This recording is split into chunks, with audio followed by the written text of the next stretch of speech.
और हम tally prime पर कंपनी क्रिएट करना सीखेंगे। तो हम टैली सॉफ्टवेयर को हमने डाउनलोड कर लिया है और हम टैली प्राइम पर डबल क्लिक करके इसको ओपन नहीं होने के लिए छोड़ देते हैं।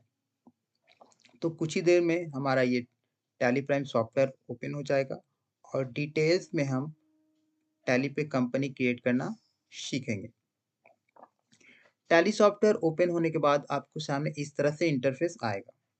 तो आपको यहाँ पर आना है कंटिन्यू इन एजुकेशनल मोड, क्योंकि ये जो बाकी 3 जो देख पा रहे हैं ये जिनके पास लाइसेंस है टैली का, जिन्होंने टैली को खरीद रखा है, लाइसेंस खरीद रखा है मतलब उनके लिए है। तो हम एजुकेशनल भर पे आए, यहाँ पर आके माउस से हम लोग इसको क्लिक कर सकते हैं या फिर एंटर मार के आगे बढ़ जाएंगे। तो हमने एंटर कर दिया। एंटर करने के बाद आप अपर लेफ्ट साइड में आइए, यहाँ पर देखिए के लिखा हुआ है और कंपनी लिखा हुआ है। तो हम इस कंपनी के जरिए कंपनी के ऊपर माउस से क्लिक करेंगे। फिर आप यहाँ पर अलग-अलग ऑप्शन यार देख पा रहे हैं। तो हमको अलग-अलग ऑप्शंस को नहीं देखना, हम यहाँ पर क्या करेंगे क्रिएट करेंगे। क्रिएट करने के लिए हम यहाँ पर माउस के जरिए भी क्लिक कर सकते हैं या फिर एंटर कर सकते हो। मैं एंटर कर रहा हूँ। एंटर किया। एंटर करने के बाद यहाँ पर कंपनी का नेम डालना है। तो हम सीख रहे हैं कंपनी बनाना, हम अपने खुद के नाम से कंपनी बनाएंगे। आप भी अपना शुभ नाम डालें, संदीप एंड को मैं डाल देता हूँ। मेलिंग नेम को हम सेम रहने दें, कुछ चेंज नहीं करेंगे। एड्रेस में जो भी आपका लोकल एड्रेस है, मोहल्ले का नाम, गांव का नाम या फिर आपके जो एरिया का नाम है वो डाल देते हैं। तो हम डाल देते हैं अपने मार्केट का नाम डाल देते हैं।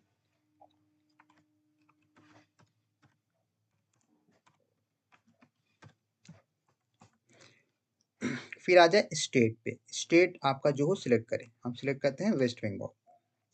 पिन कोड,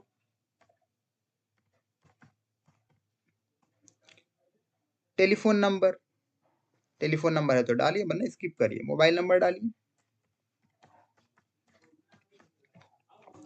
फैक्स नंबर छोड़िए, ईमेल पर आइए, ईमेल नंबर सॉरी ईमेल डालिए।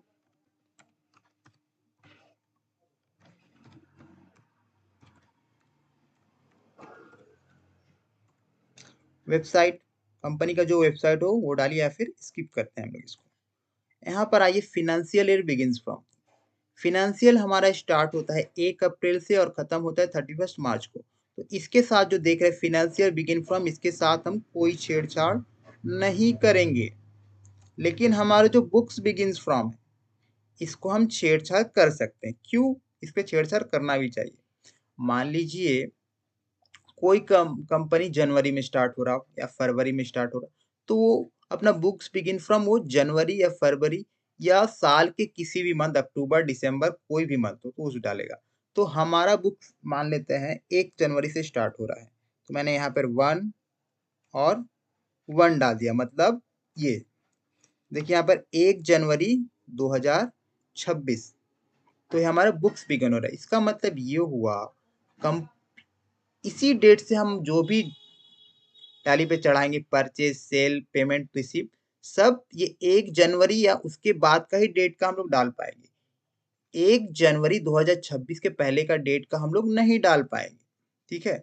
और डालेंगे ही क्यों भैया? क्योंकि हमारा कंपनी तो 1 जनवरी से स्टार्ट हो रहा ना, इसके बाद से ही हमारा ट्रांजेक्शन भी चालू होगा। तो उसके बाद हम एंटर करते हैं। तो यहाँ पर बेस करेंसी सिंबल, तो हमारे देश का जो करेंसी का सिंबल ये है, तो हम सेम रहने देंगे। ये हो गया जो हमारे करेंसी का नाम, फॉर्मल नेम है INR, इसको भी हमें सेम रहने देना है, कुछ नहीं चेंज करना। फिर आप एंटर करेंगे और एंटर मार्क कर फिर हम लोग इसको यस कर लेंगे या फिर एक्सेप्ट कर लेंगे। एक्सेप्ट करने के बाद आपके सामने इस तरह से एक इंटरफेस खुलेगा। ये क्या है? कंपनी के अलग अलग फीचर्स दिखा रहे हैं। यहाँ पर देखो अकाउंटिंग फीचर्स, इन्वेंट्री, टैक्सेशन और ऑनलाइन पेरोल अदर। तो हमें इसके साथ कुछ भी छेड़छाड़ नहीं करना है। हमको यहाँ पर सिर्फ ये जो देख रहे हैं ये, इसको यस रहने देना है। उसके बाद इसको नो करना है, इसको भी नो रखते हैं और इसको हमें यस करना पड़ेगा। Enable goods and service tax, इसको यस करना है हमें। जब हम यस करेंगे तो हमारे सामने इस तरह से एक इंटरफेस खुलेगा। तो स्टेट जो पूछ रहा है हम स्टेट डालेंगे, इसको हम लोग रेगुलर ही रहने देंगे। ठीक है? एक्सेस ऑन अदर टू इसको नो रहने देंगे। जो जीएसटी नंबर, जीएसटी नंबर आप क्या करिए, कोई भी कंपनी का नेम सर्च करिए और उसका जीएसटी नंबर बिठा दीजिए। लेकिन हाँ, एक बात ध्यान रखिएगा, अगर आप वो वेस्ट बंगाल का है तो वहाँ पर उसका स्टेट कोड डालना 19 डालना जरूरी है। मतलब वो कंपनी का जो जीएसटी नंबर है उसी स्टेट में रजिस्टर होना चाहिए। कहने की बात यह है, जैसे मान लियो वेस्ट बंगाल का जो भी कंपनी स्टार्ट होगी, मतलब वेस्ट बंगाल में जो भी कंपनी रजिस्टर्ड है वो 19 से स्टार्ट होगा। अगर दिल्ली में कोई कंपनी रजिस्टर्ड है तो वो 07 से स्टार्ट होगा। वैसे ही गुजरात, महाराष्ट्र, हर स्टेट का अलग अलग है। तो यहाँ पर मैं एक जीएसटी नंबर डाल देता हूँ।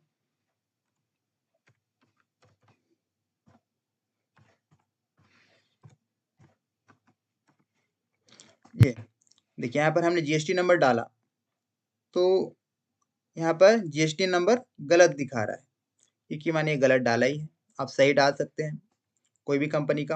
यहाँ पर इसको पीरियड ऑफ जीएसटी R1 का, तो हम इसे मंथली ही रहने देंगे, इसको कोई चेंज नहीं करेंगे। यूजर नेम भी कुछ नहीं करना है और इसको हम लोग ईबीसी करके आगे बढ़ेंगे। ई इनवॉइस एप्लीकल, इसको भी हम लोग नो रहने देंगे। ये सब जो आप फीचर्स देख रहे हैं इसके हम लोग बाद में डिटेल्स में बात करेंगे और इसको आप यूज करते करने के साथ आप इनके बारे में जान भी जाएगा। तो इसको लेकर आप बिल्कुल टेंशन ना ले, हमारा ध्यान सिर्फ कंपनी अभी क्रिएशन पे होना चाहिए। मैंने जैसे जैसे आपको स्टेप बताए उन स्टेप को आपको फॉलो करना है। फिर यहाँ आ जाए, नो रहने देना है इसको, इसको भी हमें नो करना है, इसको भी हमें नो करना है। नो करते करते हमको इसको एंटर करते जा रहा हूं मैं और एक्सेप्ट करना है। एक्सेप्ट करने के बाद ये देखिए हमारा कंपनी यहाँ पर आपको बोल्ड में दिखाएगा, संदीप एंड को नो वाउचर एंटर्ड। मतलब इसका मतलब हुआ इस कंपनी में कुछ भी हमने अभी तक एंटर नहीं किया। अगर आपको अब टैली सॉफ्टवेयर को बंद करना है, बंद करने के लिए आपका जो एस्केप किया है उसको एक बार क्लिक करें, उसके बाद आप वाई पे क्लिक कर सकते हैं या फिर एंटर। तो मैं यहाँ पर वाई क्लिक कर रहा हूँ तो हमारा कंपनी बंद हो जाएगा। इस तरह से हम कंपनी को क्रिएट करना सीख गए।